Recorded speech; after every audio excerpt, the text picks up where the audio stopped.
Today we are interviewing Terry Daniels. This is Terry's book, and this podcast is called Passport to Hell by Terry Daniels.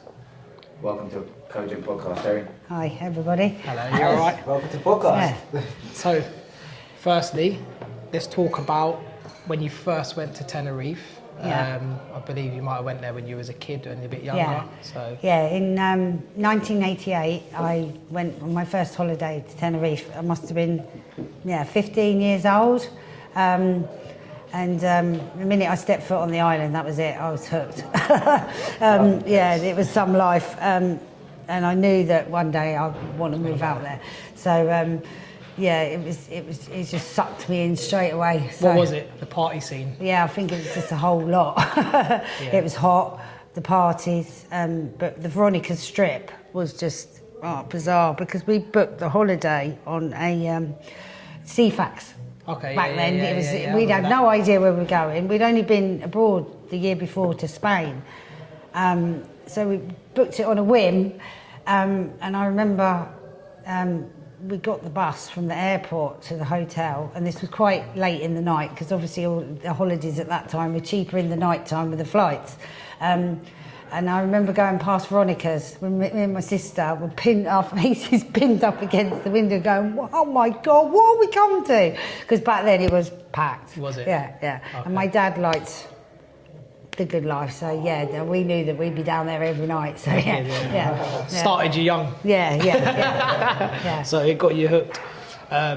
So with that, you decided you wanted to go out, and you wanted to live that life. Yeah. What year, what age did you start going out there then to work? Did you originally go with the idea of working and living, or just to go and kind of do a long holiday?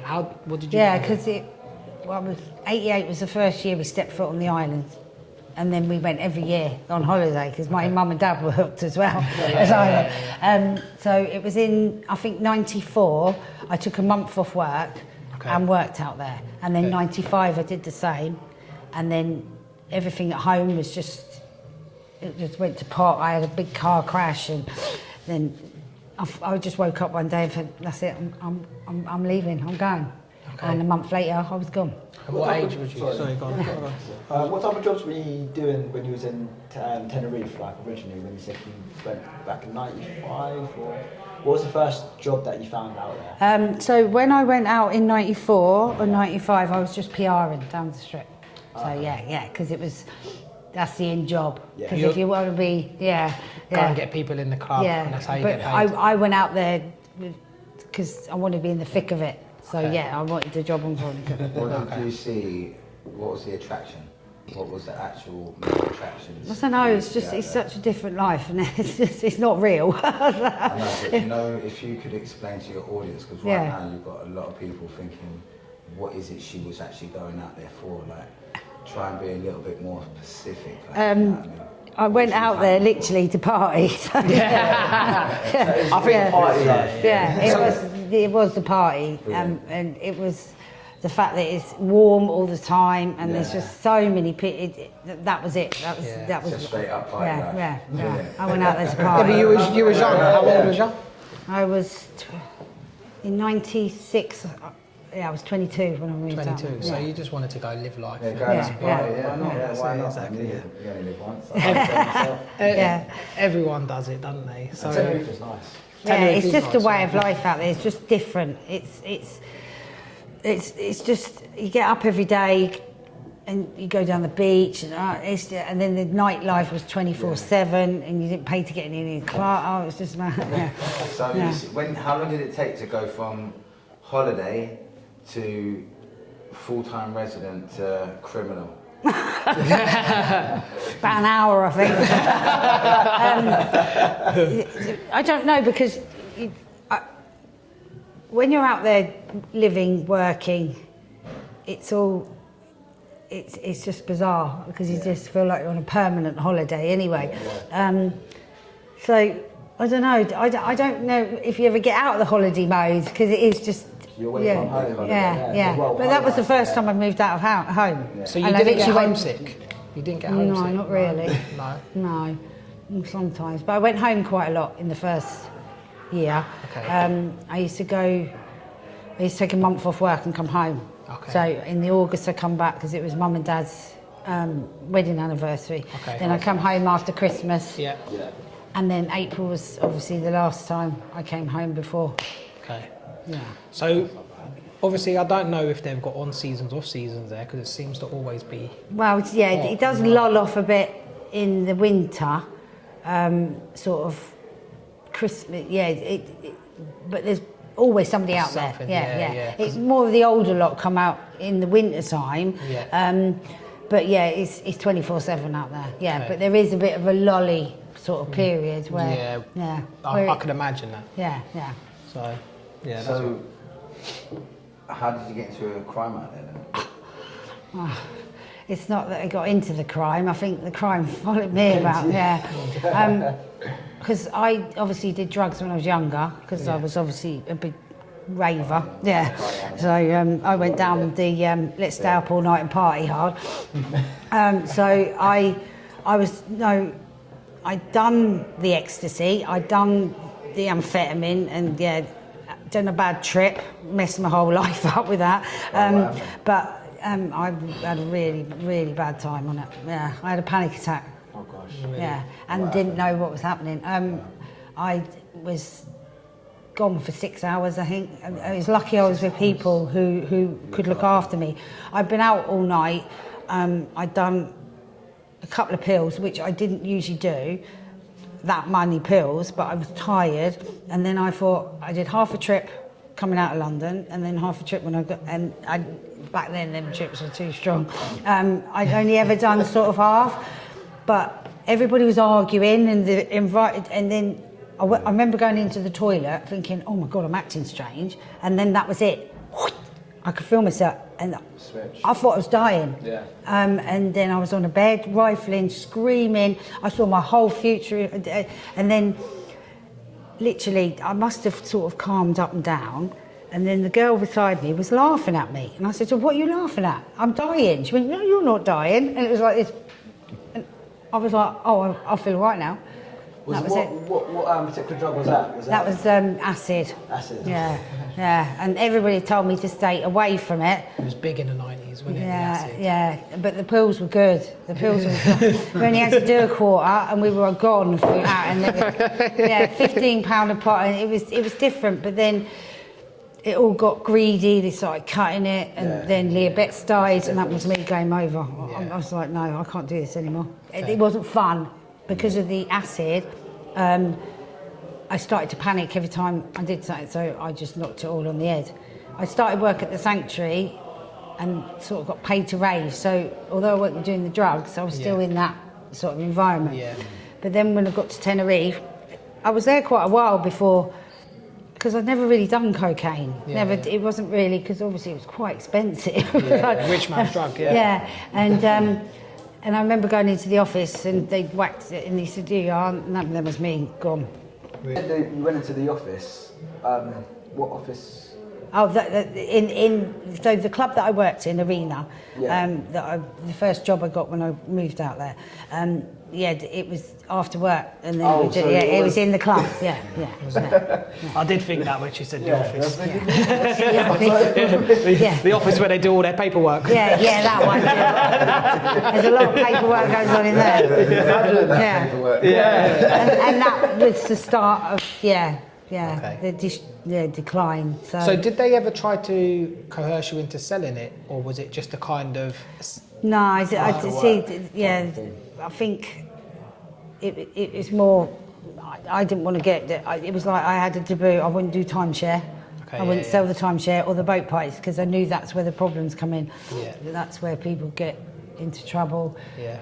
And it's more of a I couldn't get them with boat parties. It was all that's where all the problems come in. That's when I knew that I didn't want to sort of go near it. Try and stay as far away as possible. So what sort of problems occurred? Well, That they just went missing. So from how long was you in Spain, living the dream, before it all became a bit horrible? Before you it became quite horrible even before, because I remember my first Christmas away, and all the girls had gone home. I didn't go home for Christmas, and I was in the house on my own. I'd been out for days and days, and I woke up Christmas, sort of come in Christmas morning, no presents, no family, and yeah, it was shit. It was horrible. It was, I think that's when I started. In prison, I suppose, isn't it? Yeah, and then when I came home in the April, just before everything really went wrong, I came home and I knew then that I had a serious problem with the drugs. I knew at that point, and I didn't want to go back. I don't know. I knew that things were getting out of control. So it just kind of flipped from being in the place that you've always wanted to be in and loving the lifestyle. Yeah. And then to knowing that I had a problem. Yeah, and then slowly with the enjoyment and the. But I think it's when you get took out of the situation, when I come back to Britain, because when you're living in it, you don't really know. But when I come back here, I knew when I couldn't get hold of the drugs as easily as I could out there, that's when it all started to get, because cocaine back then wasn't easy to get hold of. Because this is like 97. Yeah, it was more, there was a couple of people here with it, but not on the daily basis that we were having it. So I knew then that it was a bit.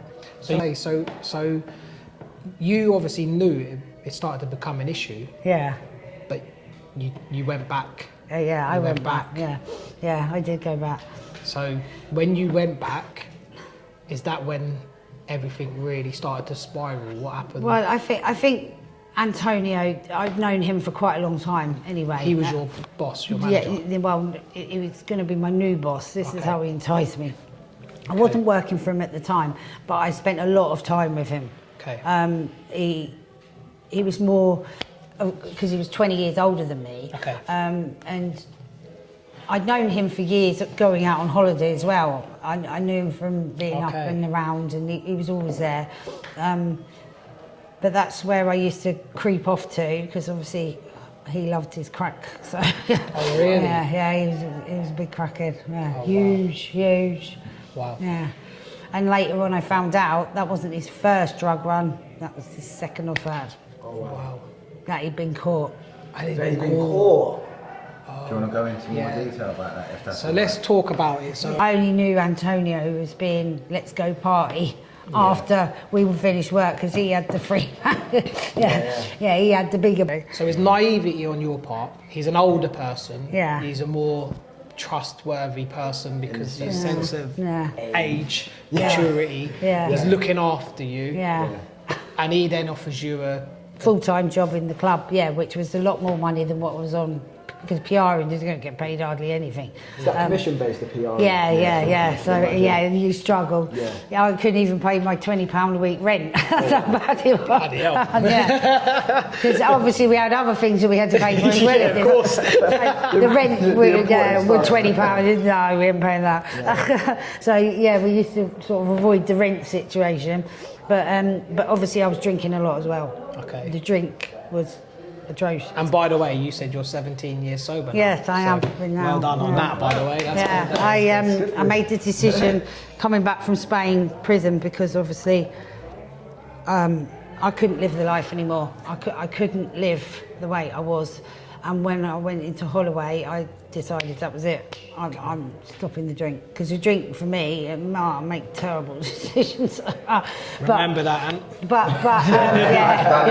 He should do.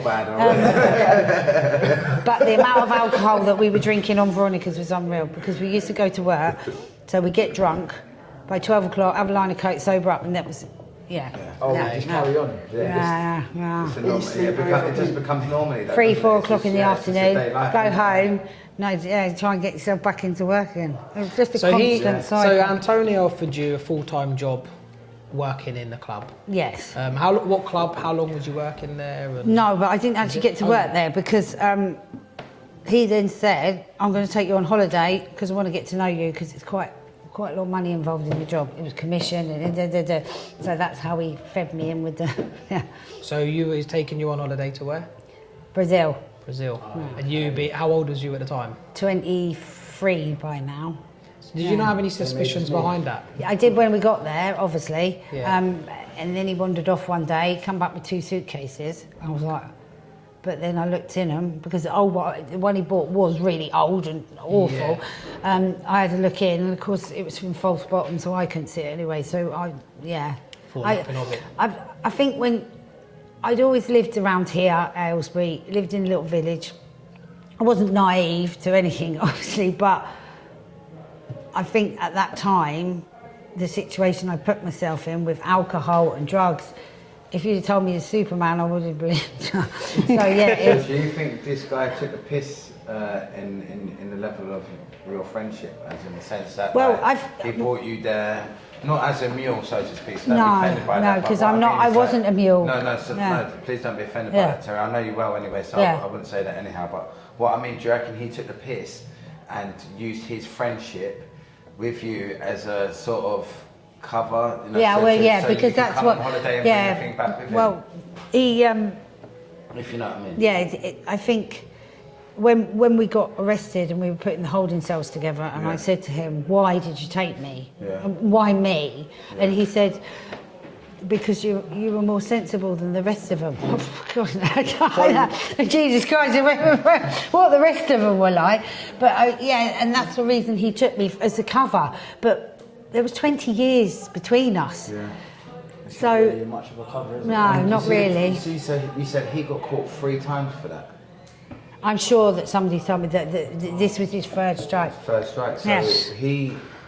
wow, that is just unbelievably. That's crazy, isn't it? But my thing on is it. So he originally said that he was going to go with his wife. I feel so. Oh yeah, that was it. Yeah. See, the way round it all was he came back to me and he said, "Right, I've bought these tickets for Brazil. My wife can't go. Yeah, do you want to come with me? I want to get to know you." Yeah. And that was the entering into the conversation of my wife can't come, tickets abroad. That's where. That's where it all comes. It's an opportunity. I can't really. Yeah, it's a thing you can't really go. If you look at all the things, like you're young, you're partying. It's just. You're off your head. You don't know what you're doing half the time. Weeks to Brazil all free. I do get it, and obviously I've been young myself, so I know. Back in the day, things were like that. You meet someone that you know, a bit of a free holiday comes up. It is understandable. Do you know what I mean? It goes back to that old saying: if it sounds, it's too good to be true. It's not true. Exactly. If it sounds too good to be true. But also, I really wanted the job. I really wanted that job. Exactly. And obviously, you didn't want to let him down. Because obviously, I still liked designer clothes. I still wanted this. I wanted my bag of coat. And then I would have had. Like the other girls down the strip that I was in awe of, that I'd always been in awe of from the years that I've been going on holiday, that I wanted to be like her. So do you think he was aware of that? That he knew that? He manipulated the whole thing. Yeah, of course he has. So what happened? So you went to Brazil for a week. Where did you get pulled at customs? What did you get pulled at customs for, or wherever it happened? Well, it's a good job we didn't get pulled in Brazil, because I wouldn't be here today talking to you three. No, not at all. When we flew, we had to fly from Tenerife to Gran Canaria and Gran Canaria to Brazil. So we docked down into Gran Canaria. Okay. That's where we got off the plane. And we went through into the customs bit, and this is obviously where he was duped. Okay. Because it's not random. Everybody's bags get checked from South America. And I have a funny feeling that I know who had the bigger amount that went through. So, but where they'd done, because this is where I believe that it was all a big setup, and he was the one that was the decoy, was they put the drugs in one half of the suitcase and not evened it. So when you picked it up, you were like this. Okay. So, yeah, he was the decoy. And how much drugs was in there? 4 key. 4 keys. But then the one up probably had 10 key. Plus, Wow. So, well, look, if you look at the staggering amounts of cocaine that are used on the streets of England on a daily basis, it's actually not that a lot. No, it's not that the weight much. of it itself ain't that much. No. So for them to actually find it, and then, because he worked for the Guardia Civil. The who? Guardia Civil, the police. That's the police. That's the Spanish police. He worked for 2 officers and a judge. Okay. Right, and they were their drugs, not his. And this is deep again. This is very Yeah. deep. This is Yeah. why. This is So- the whole. Oh. Yeah. and because obviously all the court papers were in Spanish, so years on I found lots of bits out bit by bit. Yeah. But it was 50% base cocaine. I'm not being funny with you. That's supposed to come through the border of Colombia, straight on. 50%. It should be pure. So Yeah. so any judge would have said to him, "What the hell are you?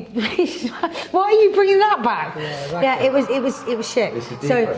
so he was either the decoy or they then took their bit out and then bashed the rest. Yeah, No, which is which what is could the potentially decoy. Yeah. no, which it could basically he could have had a pure form, Yeah. but they've split Yeah. it, put the other half in, mixed it, Yeah, Decoy. and then put it and for they've the got police. their half through, Yeah. And then they've still got their free drug runs. Yeah. Because it's then gone through. So do you unchecked. think? So as you said that. So do you think that there was another? Third party sort of. Oh thing. God, That yeah, came yeah. after There always you. is. There always is Yeah. because once they're busy with that one, especially back then, because Yeah. it was that one would have just slipped. So that straight through. so that case was quite a big case, wasn't it? No, it was two. He had Oh, wow. two No. separate I think it suitcases. means- I mean the case. court Oh, case. court The case. court case. Yeah. So that case, it was actually highlighted as a very big kind of They made issue. a big deal out of it, the media and The stuff media, like because well, maybe not there. Not the here. not the original one. No. Oh, No, okay, so- no, not okay. the original court case. Really? When I was arrested, there was a tiny little bit in the sun, tiny little bit. Blinked and you missed that one. Yeah. Then the only So it reason, wasn't page 3 then. No, no. Oh, not every. So then the only reason it blew up, and it didn't really blow up over the court case, was because Mum got in contact with John Burko. He was Because the MP for our So because she didn't know what to do, she had no idea, and it was over the years it got blew up because the following year I went to court for an hour, right, and I thought I was there as a witness Because Antonio originally said Oh, you God, wasn't no, involved. No, no. He tried to stick that's up for what you. he Is that said. right? Yeah, that's what he said. As soon as we were arrested and put in the room with the gun and the coke flying about everywhere, he said, "Look, she's got nothing to do with it. Just let her go." And they went, "No, she ain't going nowhere." Okay. Right. So he did actually try and stick up for you. Yeah. Fair play to him. That's But Did it make any difference? sort of, but not really. So go on. So your mum then obviously reached out Yeah, to so John. then we went to court, and it's an hour, and I had no translator. I was asked two questions. Which one's your suitcase? Oh, the one without the drugs in. That was it, really. Then Antonio spoke for probably the hour. God knows, I don't know what he said. I have no idea to this day, because there's not the woman at the front. They summarise it to what they want to put in. So, and they put in there that in his file of facts, he got the name of the two police officers and the judge. Oh, what? Right. He actually. So Yeah, he they got- threw them underneath. Because he threw him under the bus, right? But they ignored it. Really? In the court transcripts, they said that he hadn't given them enough evidence for them to Question. go. So do you think that is a bigger thing in itself? Yeah, so of course. they obviously, those two police officers, that judge, obviously have some sort of influence within The court. court system. Well, the two Guardia Civil So- officers took off from main duty, got put on police patrol, traffic duty in the north, and then a couple of years brought back. Of course. So And they I had- don't know about the judge. I have no idea. Probably So not. he- Probably still pulling the strings. He was probably the one that actually was on the case. You know what I mean? You don't know, do you? Yeah, it's true. This is what I'm saying. This is why I love our channel, yeah, because this is the sort of things that we like to expose to the public. Like, you go onto these nice places, and this is what people don't understand. You go to these beautiful places all around the world, yeah, and amazing. It looks great. Yeah. Let's go on holiday. Let's rave it up. But underneath all of that It's glitz got and a glam, dark there's some underworld. dark underworld. There's a It's horrible very underbelly. dangerous. And people don't see that. but who touches upon that kind of story that's going on in the exact same place. Oh, probably gave up looking for him because they know exactly where he is. Exactly. It was all a bit of a front. They had to make it look like it because that's the only But reason I'm originally they didn't want becoming. him going there. They didn't want the English police getting involved, did they? Well, they won't let him over there. Do you know why they won't let him over there? Because they're so corrupt. And you've got to understand this, yeah. You see the British police, yeah. I know the Brits get a lot of stigma as being bad and everything, but they're actually pretty on job when it comes to investigating things.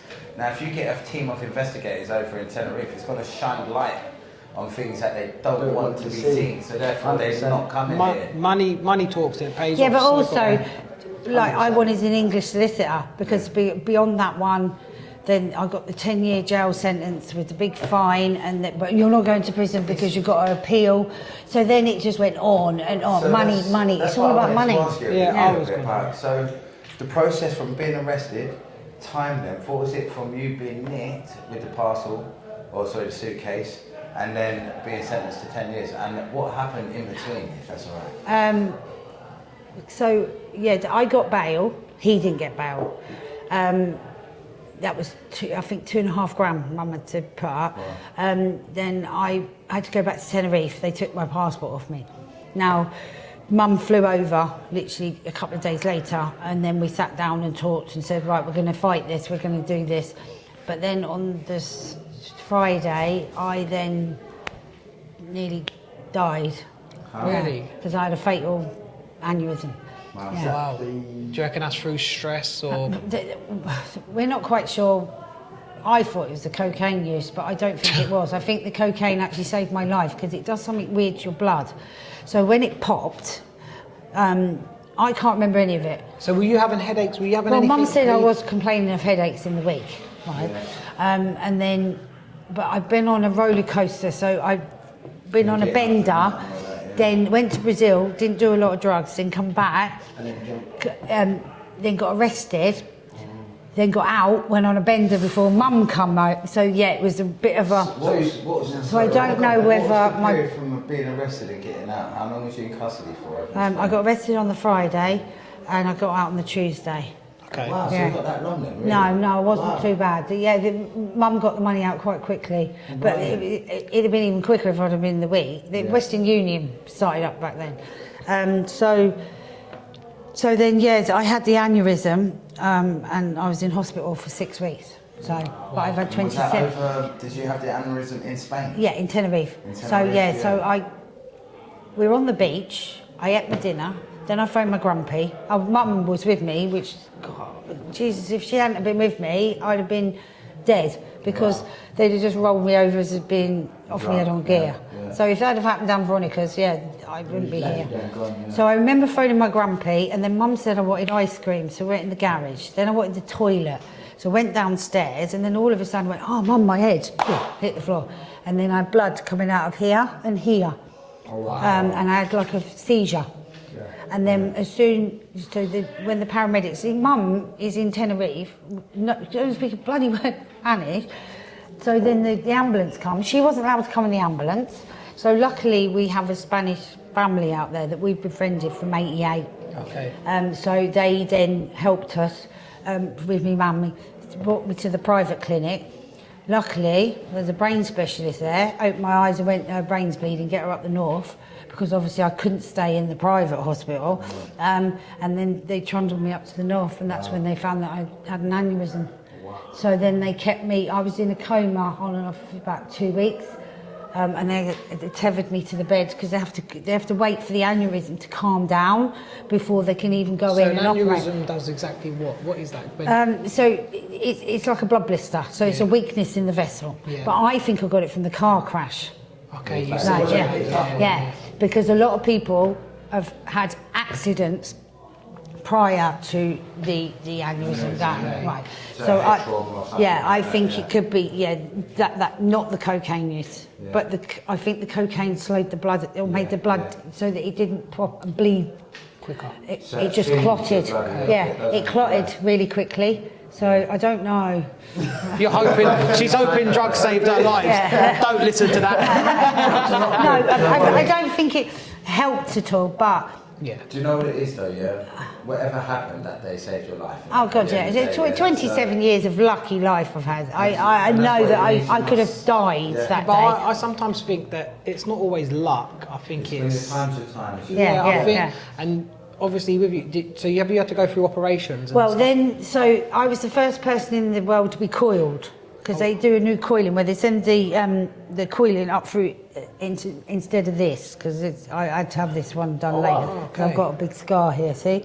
Oh, you can't really see that. That's good. No, it's good. It is nice. So they flew all the surgeons out to watch the coiling, because this is a big university hospital in Tenerife. Yeah, I can't knock their NHS.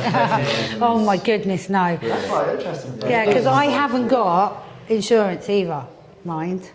I was only on. They did it on my dad's national insurance stamp, because what happens is so say you break your leg on holiday and you've got no insurance, they can put you on a plane and take you home, right? This is life threatening. They have to deal with you. So whether you've got the insurance or not, yeah, it would have been about 60 grand the bill down south, but up in the north it was about 10 grand. But they wrote it off on my dad's national insurance stamp. So yeah, I can't knock them. So I had 2 lots of coiling done, and then I come out of the hospital.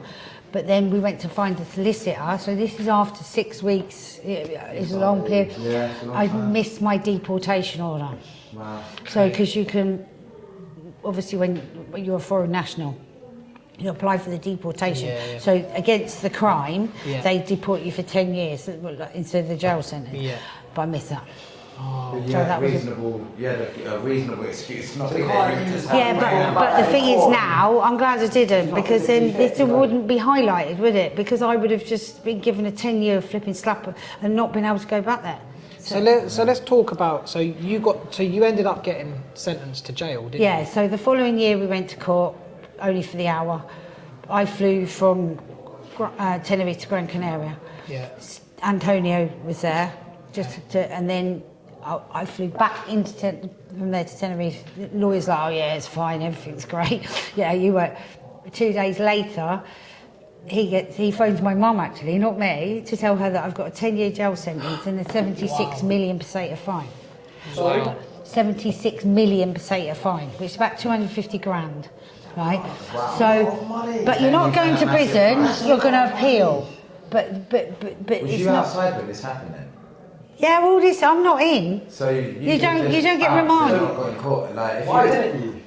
Why didn't I run home? Yeah. Because I was too deep by then. Yeah. I was too far in. There's too many people knew about what was going on. So you would have got caught up somewhere down the line. So You could have potentially been pulled at but the I was trying. I'd done nothing wrong, so I still wanted to try and clear my name.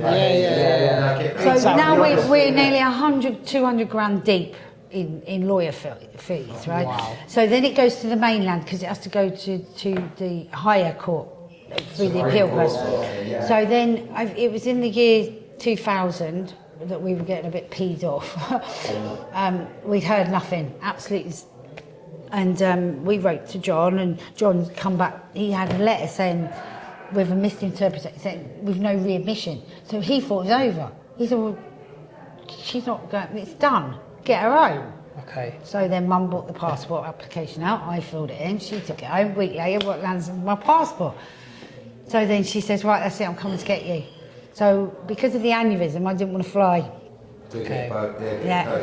So, so when you fly from Tenerife to Madrid, there's no passport control. Okay. Right. So we got up. Yeah.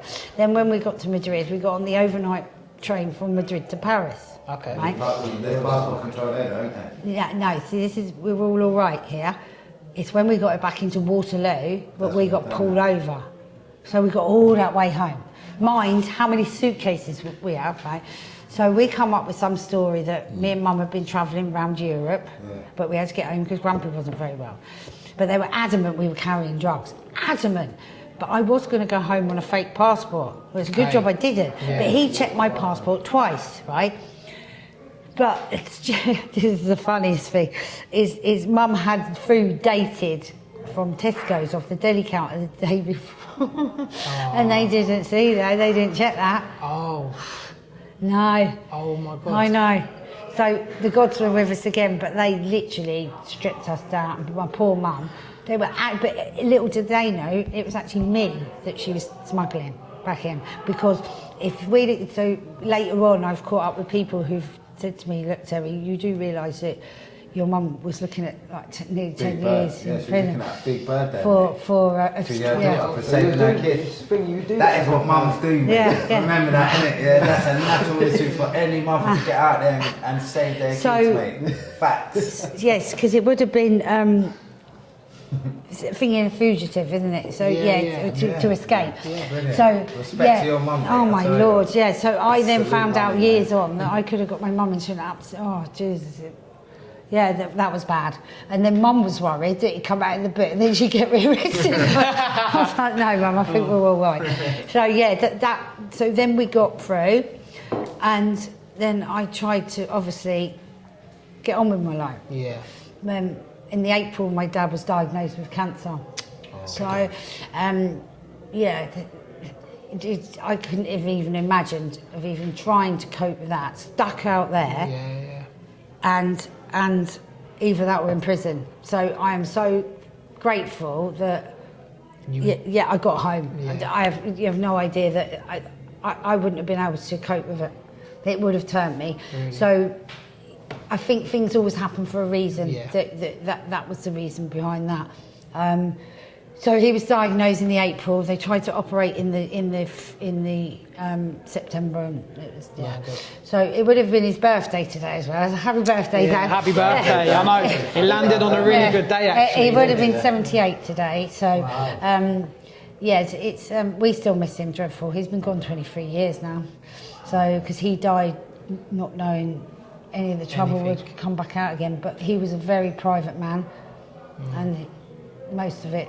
I don't know whether sort of like my problems aided with the illness. It was bad. It was never. But it was something I had to cope with for a long time because esophageal cancer is all through stress.